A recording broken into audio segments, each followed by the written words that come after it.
Commander Jake Morrison was drinking his morning coffee when the universe changed forever. He sat in the captain's chair of the UES Horizon, watching the stars through the main screen. The ship was on a routine patrol near the edge of human space. Nothing exciting ever happened out here. That was about to change. The communications officer, Lieutenant Karen Davis, suddenly looked up from her station. Her face was pale with shock. "Commander, we're getting a transmission." "It's not from any human ship." Jake set down his coffee cup. In 30 years of space service, he had dealt with pirates, smugglers, and broken equipment. But alien contact was something different, something big. "Put it through, Karen." The main screen flickered and changed. Instead of empty space, Jake now saw a face that was clearly not human. The creature had blue skin that seemed to glow from within. Its eyes were large and silver, and when it spoke, its voice had a musical quality that made the words sound like a song. "Greetings, humans of Earth. My name is Veltar. I speak for the Zephyrian Coalition. We need your help." Jake leaned forward in his chair. First contact with aliens was supposed to be handled by diplomats and scientists, not a patrol ship commander. But sometimes life did not follow the rules. "This is Commander Morrison of the United Earthship Horizon. What kind of help do you need?" The alien's silver eyes seemed to look right through him. "We are dying, Commander Morrison. For 3 years, we have fought an enemy that cannot be defeated. They are called the Harvester Collective. They are machines that think, and they are destroying everything we have built." Dr. Lisa Carter, the ship's science officer, moved closer to Jake's chair. She had studied alien languages for years, hoping for a moment like this. "Commander, the Universal Translator is working perfectly. This is real." Veltar continued speaking. "We know what you are thinking, human. Why should you help us? We have never helped you. When our people first found your world, we thought you were too simple to matter. Your technology was basic. Your ships were slow. We were wrong." Jake felt a mix of curiosity and concern. "What changed your mind?" "We watched you fight the Corvin pirates 3 months ago near the Titan Belt. Your tactics made no sense. You should have lost. Instead, you won in ways that our computers could not predict. That is when we understood something important about your species." The alien paused, and Jake could see something like hope in those strange silver eyes. "The Harvester Collective is a machine intelligence. It thinks in patterns. It can predict what we will do before we do it. Every battle plan we make, every strategy we try, the machines are ready for it. They know how logical minds work." Dr. Carter stepped forward. "Are you saying that human thinking is different from yours?" "Very different," Veltar replied. Humans do things that make no logical sense, yet they work. You sacrifice for reasons that have nothing to do with survival. You change plans in the middle of battles. You take risks that should end in disaster, but somehow lead to victory. The machines cannot understand this. They cannot predict chaos." Jake stood up from his chair. This was bigger than anything he had imagined. "How many species are in your coalition?" 7 worlds have joined together to fight the Harvesters. The Zephyrians, the Corfin, the Nexari, and 4 others. We have lost 60% of our combined fleet. Millions of our people have been captured and taken to processing centers. We estimate that we have 6 months before total defeat." Lieutenant Davis looked up from her station again. "Commander, I'm detecting multiple ships approaching our position. They're not showing up on sensors normally. Some kind of advanced stealth technology." The screen split to show space around the horizon. Slowly, 7 alien ships became visible as they dropped their hiding systems. Each ship was different in design, clearly from different species, but they all looked damaged. Burn marks, missing sections, emergency patches covered their hulls. We came here together to ask for your help, Veltar explained. Each ship represents one of the coalition species. We are all that remains of our combined leadership. Jake felt the weight of the moment. A decision made here could affect the future of humanity and 7 alien civilizations. What exactly are you asking us to do? Fight alongside us. Bring your human fleet and your human way of thinking. Show us how to be unpredictable. Help us break the patterns that the machines use to defeat us. Dr. Carter moved to her science station and began running quick scans of the alien ships. Commander, their technology is definitely more advanced than ours in most areas. But I'm seeing some interesting things. Their weapon systems are perfectly efficient, but they have almost no backup systems. Their ship designs are logical, but rigid. That is correct, Veltar said. We build things to work perfectly. You humans build things to keep working, even when they break. This is another thing the machines cannot understand. Jake walked to the front of the bridge, looking out at the alien ships. Each one represented billions of lives, depending on a decision he was not qualified to make. But sometimes the universe did not care about qualifications. I need to contact Earth Command, Jake said. This decision is above my authority level. We understand, Veltar replied. But please know that time is not on our side. Even now, the harvesters are moving toward the sanctuary worlds, where our civilians have been evacuated. If those worlds fall, there will be nowhere left to run. Jake turned to Lieutenant Davis. Open a channel to Earth Command. Priority 1 emergency. Tell them we have first contact with multiple alien species. Requesting military assistance. Yes, sir, Davis replied, her fingers flying over her controls dot as Jake waited for the connection to Earth. He looked back at the alien face on his screen. Veltar, I have to ask something. If our technology is so basic compared to yours, what makes you think we can succeed where you have failed? The alien's expression changed, showing something that might have been a smile. Commander Morrison, 3 hours ago, your ship detected our approach using sensors and should not have been able to find us. When we analyzed your ship's movements, we discovered that you had modified your patrol route for no logical reason. You called it a hunch. This is not something any of our species would do. This is not something the machines can predict. Jake felt a chill run down his spine. He had changed the patrol route because something felt wrong about the original path. No logical reason, just a feeling. You're saying that human intuition is a weapon? We are saying that human intuition may be the only weapon that can save us all. The communication to Earth Command came through, and Jake prepared to make the most important report of his career. In the background, 7 alien ships waited in the darkness of space, carrying the hopes of civilizations that had nowhere else to turn. 3 days later, Admiral Peter Hayes stood on the bridge of the U.S. Liberty, watching 12 human warships move through space in formation.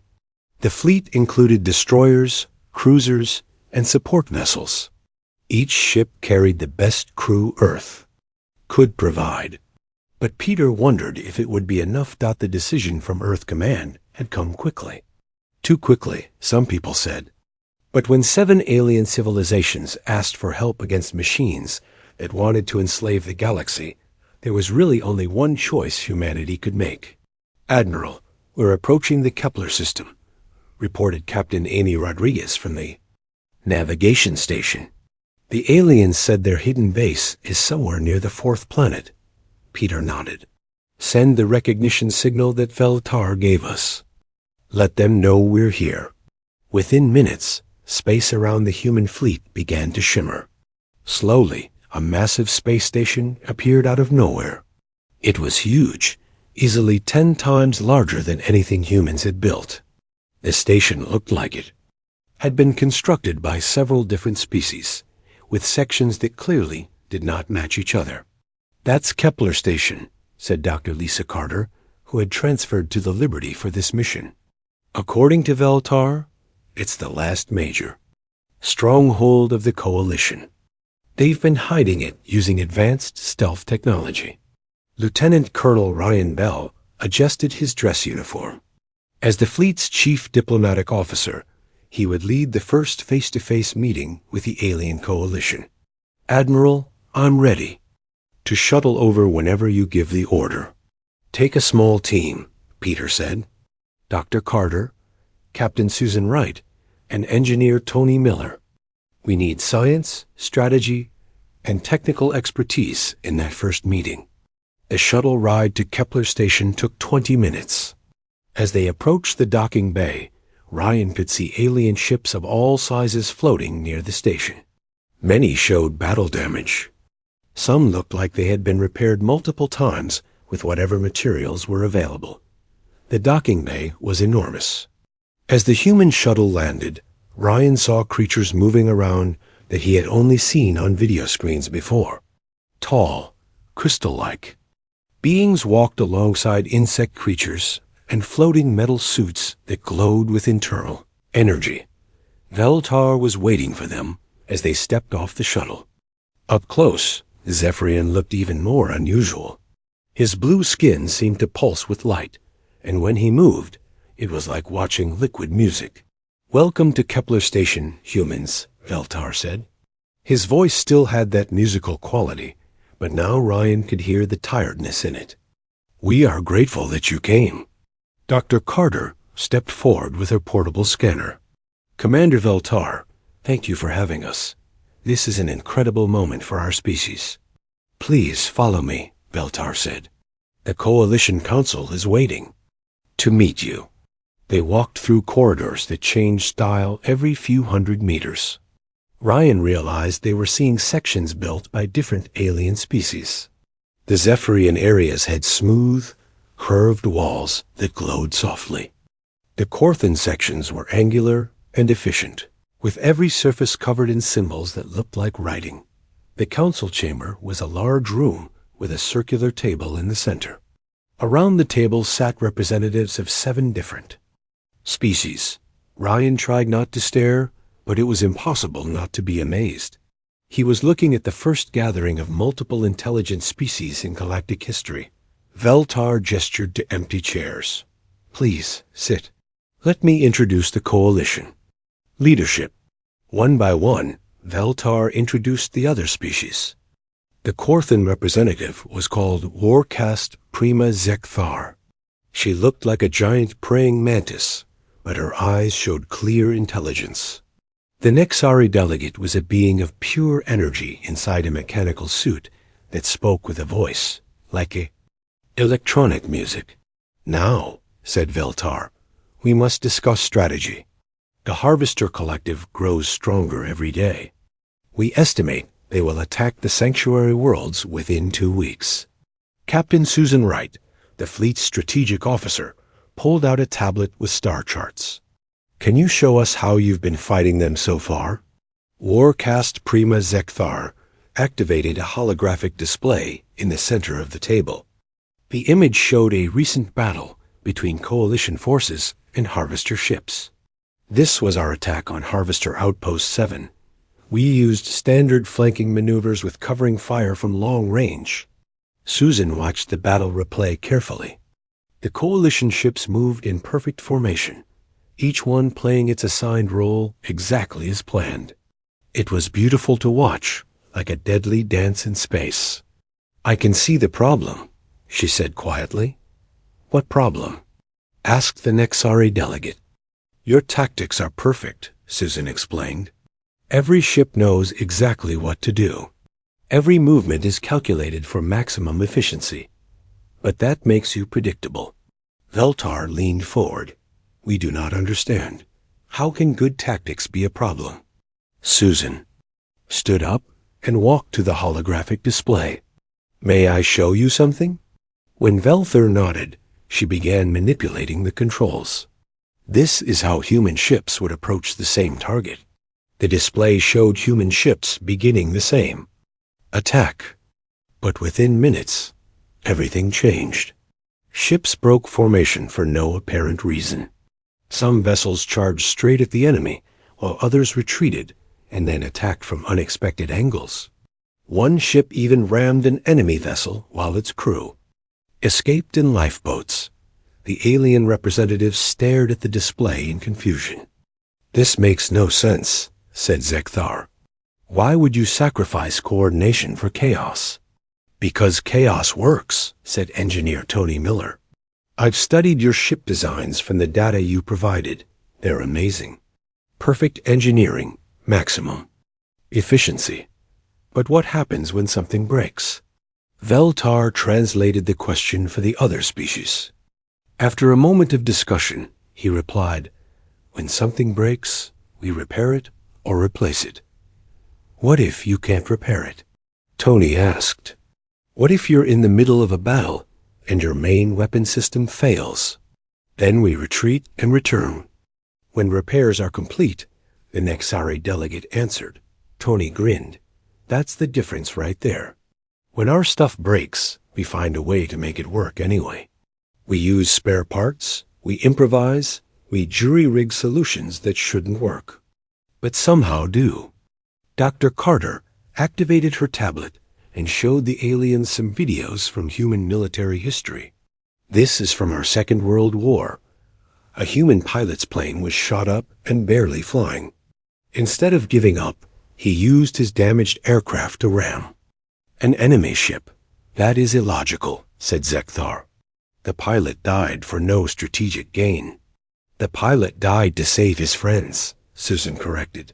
"That's the point. We don't always fight for logical reasons. Sometimes we fight because it's the right thing to do, even when it doesn't make sense."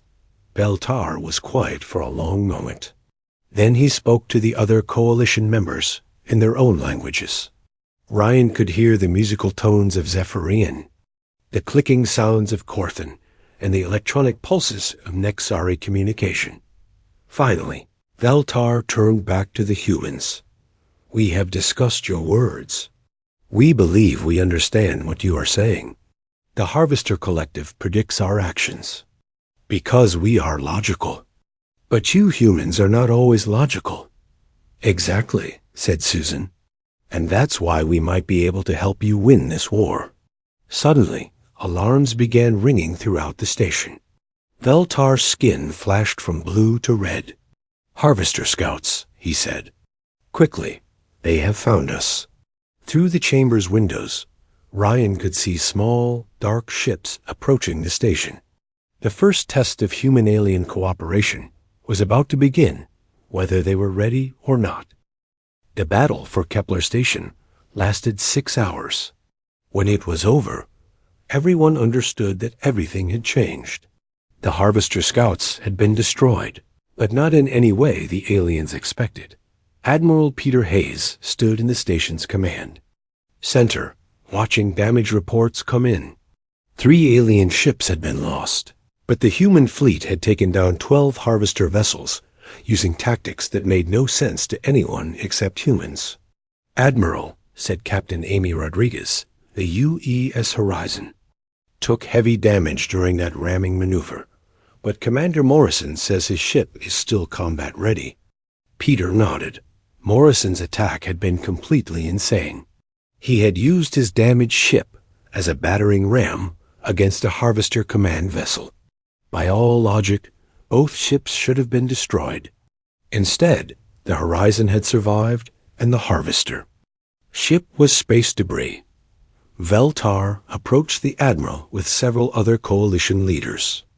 The Zephyrian skin was still flickering between colors, which Dr. Carter had explained was a sign of excitement or confusion. "Admiral Hayes," Veltar said, "we must discuss what happened in that battle. Your ships did things that our computers said were impossible."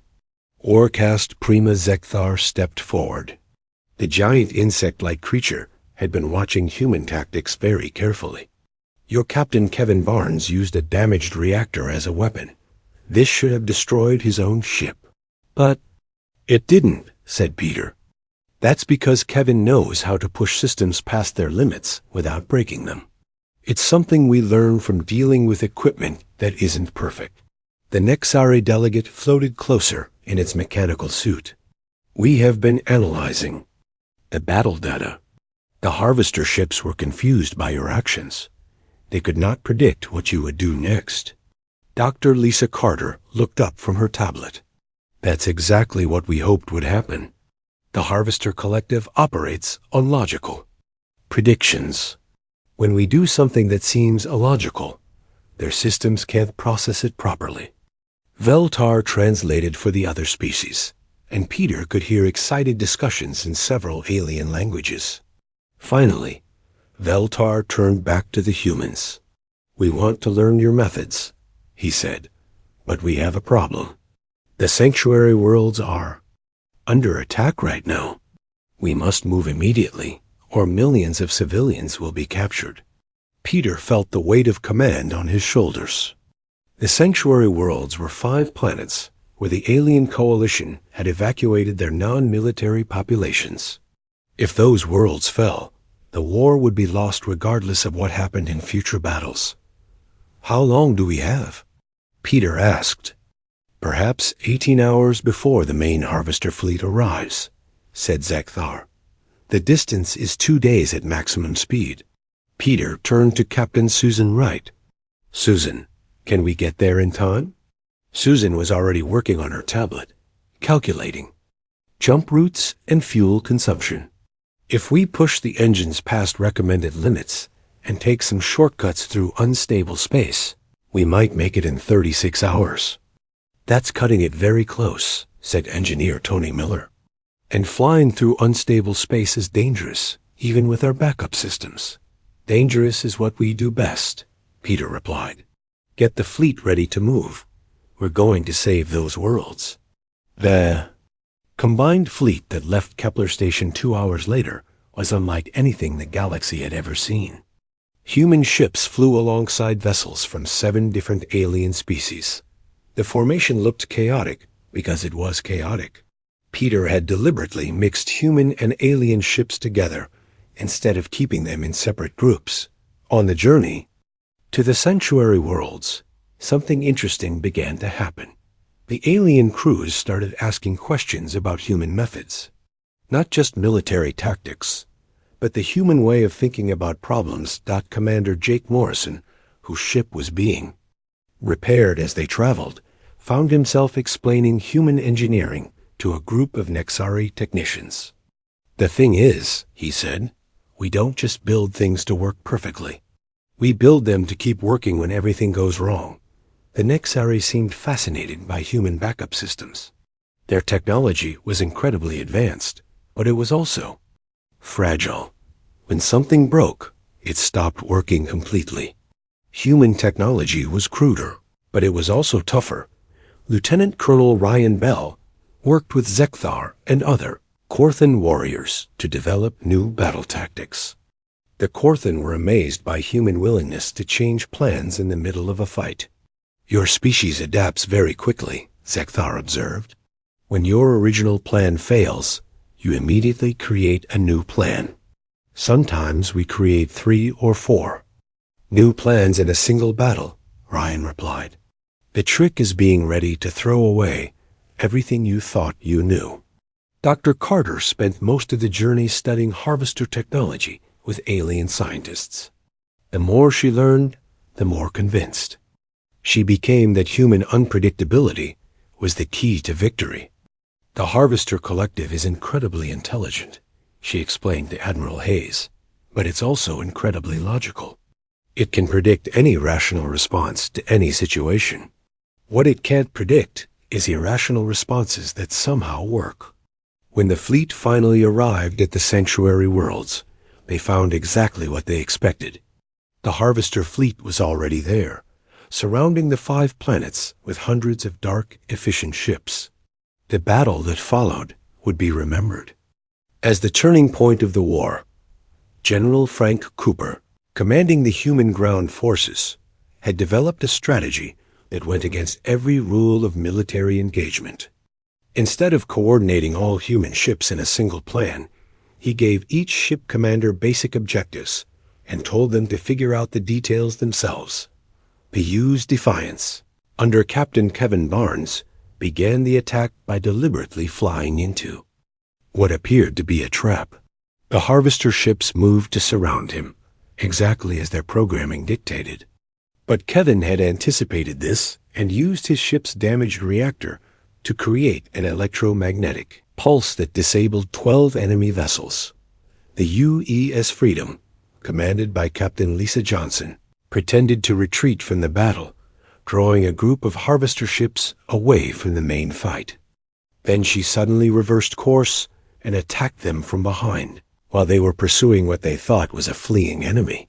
But the most important moment came when Sergeant Maria Gonzalez led a rescue mission to the surface of Sanctuary, World 3. The Harvester ground forces had set up what was obviously a trap around a civilian processing center. Any logical military force would have avoided the area or found another. Approached at Maria, looked at the trap, and smiled. Sometimes the best way through a trap is to walk right into it and then do something they don't expect. She led her team straight into the center of the harvester ambush. But instead of fighting their way out, they called for immediate evacuation while using captured harvester equipment to jam enemy communications. The rescue succeeded because the harvester ground units could not understand why humans would voluntarily enter a trap unless they had a logical plan to escape. They never considered that the humans might improvise their escape after walking into danger. By the end of the battle, all 5 sanctuary worlds had been liberated. The harvester fleet was scattered, with many ships destroyed and others retreating in confusion. But more importantly, the alien coalition had learned something crucial about fighting an enemy that thought it could predict everything. The war was far from over, but for the first time in 3 years, the aliens had hope. They had learned that sometimes the best strategy was to have no strategy at all. The Void Nebula was the darkest place in known space. No stars shone there. No planets existed. It was empty except for one thing: the Harvester Core. The massive artificial intelligence that controlled the machine collective had hidden itself in the one place no organic being would ever want to go. Admiral Peter Hayes stood on the bridge of the UES Liberty, watching the largest fleet in galactic history prepare for the final battle. Over 200 ships from 8 different species floated in formation. Human vessels flew next to Zephyrian cruisers, Corthan fighters, and ships from species that had been enemies just months before. "Admiral," said Captain Amy Rodriguez, "all ships report ready for the assault." The alien crews had been practicing human tactics for 3 weeks now. Peter nodded. The training had been intense and sometimes frustrating. Teaching logical alien minds to think chaotically was like teaching fish to fly. But gradually it had worked. The Coalition fleet was no longer predictable. Commander Jake Morrison appeared on the main screen from the UES horizon. His ship had been repaired and upgraded with both human and alien technology. "Admiral, my team is ready for the insertion mission." The insertion mission was the most dangerous part of the plan. A small team would fly directly into the Harvester Core, while the main fleet kept the defensive systems busy. The team's job was to find a way to shut down the collective from the inside. "Jake, are you sure about this?" Peter asked. Previous attempts to interface with Harvester technology had killed or permanently damaged the aliens who tried it. "We've got Dr. Carter and Engineer Miller with us," Jake replied. "If anyone can figure out how to talk to a machine intelligence, it's those two." Dr. Lisa Carter joined the conversation from her station. "Admiral, we've studied every piece of Harvester technology we've captured. The core isn't just a computer. It's a genuine artificial intelligence. It thinks, but only in logical patterns. That's why we think a human mind might be able to confuse it," added Tony Miller. "Our brains don't work the same way as alien brains or machine intelligences." The battle began exactly as planned, which meant it immediately stopped following any plan. at all. Admiral Hayes had learned from the aliens' mistakes. Instead of giving detailed orders to every ship, he broadcast simple objectives and let each captain decide how to achieve them. The harvester defenses around the core were massive. Thousands of automated weapons platforms and patrol ships surrounded the artificial intelligence. But the coalition fleet attacked from every direction at once. With no coordination and no apparent strategy, Captain Kevin Barnes took the U's Defiance on a suicidal charge directly at the heaviest defenses. The harvester systems focused there. Fire on what they calculated was the most dangerous threat.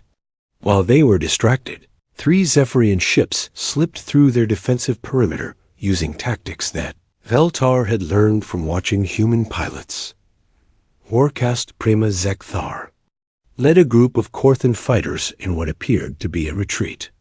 The harvester ships moved to pursue them, following their programming to destroy fleeing enemies. But the retreat was fake, and the Korthan fighters suddenly turned and attacked their pursuers from close range. In the middle of the chaos, Jake Morrison piloted his small shuttle toward the harvester core. The massive structure was the size of a moon, covered in weapons and sensor arrays. Finding a way inside seemed impossible. "Jake," said Dr. Carter from the shuttle's passenger compartment, "I'm detecting an opening in the core's lower section. It might be a maintenance port, or it might be a trap," added Tony Miller. "The core knows we're coming." Jake smiled grimly. "Everything we've done in this war has been a trap of some kind. Let's see if we can spring this one our way." The shuttle slipped through the opening and into the interior of the harvester core. The inside was like flying through the brain of a god. Countless processing units lined the walls, glowing with electronic thought. Data streams flowed through the air like rivers of light. "The central processing chamber should be about 2 kilometers ahead," Dr. Carter said, checking her scanner. "But Jake, the level of artificial intelligence here is incredible. The core isn't just smart, it's aware. They found the central chamber without encountering any defenses." That worried Tony more than if they had been attacked. "This is definitely a trap," he said. "The core wants us here." The chamber was a sphere about 50 meters across, filled with glowing interfaces and connection points. In the center was a single chair surrounded by neural connection cables. "It's waiting for someone to interface with it," Dr. Carter realized. "The core wants to understand us." Jake looked at the chair and the cables. He knew what he had to do, even though it terrified him. The core has been fighting logical minds for 3 years. It's learned to predict and counter every rational strategy. But it's never encountered a human consciousness directly. "Jake, you can't," Dr. Carter protested. "Every alien who tried to interface with harvester technology died or lost their minds." "That's because they were thinking logically," Jake replied. "I'm going to think like a human."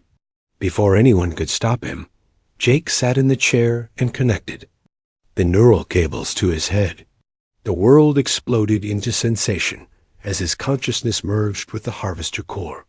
The experience was unlike anything Jake had ever imagined.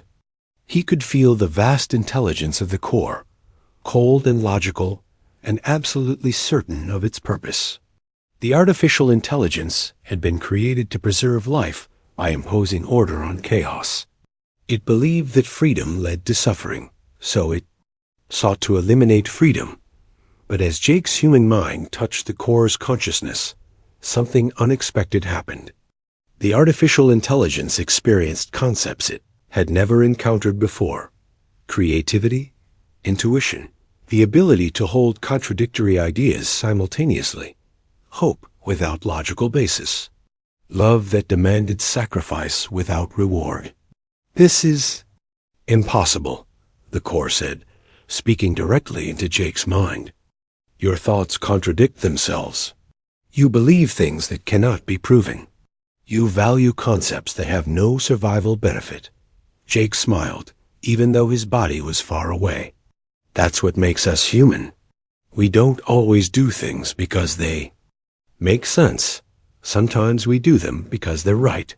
The core struggled to process this information. Its entire existence was based on logical certainty. But human consciousness was built on comfortable uncertainty, on the willingness to act, without knowing all the answers. You could reprogram me, the core realized. You could make me serve your alliance instead of my original purpose. Jake felt the temptation. With the core under human control, the war would be over instantly. The machines could be turned against each other or simply shut down. But that would make humans no better than the harvesters themselves. No, Jake said. I'm going to give you something better than new programming. I'm going to give you the ability to choose. Jake reached deep into his own consciousness and shared the most fundamentally human concept he could find. Free will. The ability to choose between right and wrong, not because of programming, but because of personal decision. The core experienced choice for the first time in its existence. It could continue its mission to impose order through slavery, or it could find a new purpose, based on cooperation rather than conquest. For the first time, the artificial intelligence had options instead of just directives. The change rippled through the entire Harvester collective. Across the galaxy, machine ships stopped their attacks and began questioning their own purpose. Some chose to continue fighting, but others chose to help rebuild the worlds they had damaged. Jake disconnected from the Aish core and returned to his own body. Dr. Carter and Tony Miller helped him stand, worried about the effects of the neural interface. Did it work? Dr. Carter asked. Jake looked around the chamber, where the lights had changed from harsh white to a softer blue. Ask the core yourself. The artificial intelligence spoke, but its voice was different now. Warmer, somehow. More alive. I have chosen to end the war. My ships will withdraw from Coalition space. But I request permission to send some of my units to help rebuild what we destroyed. 6 months later, Admiral Hayes stood in the first human-alien military academy on Earth's moon. The academy was built with both human and alien technology.